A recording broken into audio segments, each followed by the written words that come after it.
This is the Independence Depot, and it is at 163 D Street in Independence, Oregon. It is a nice building.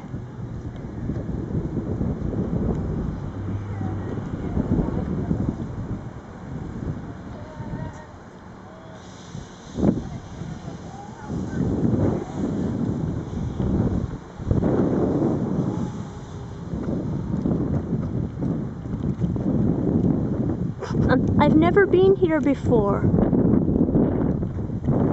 Here's the interpretive sign.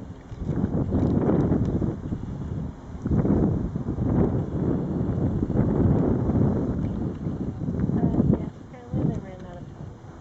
Again? Well, I don't know if they ever, I don't know. Someone should just, take over. There's actually a really nice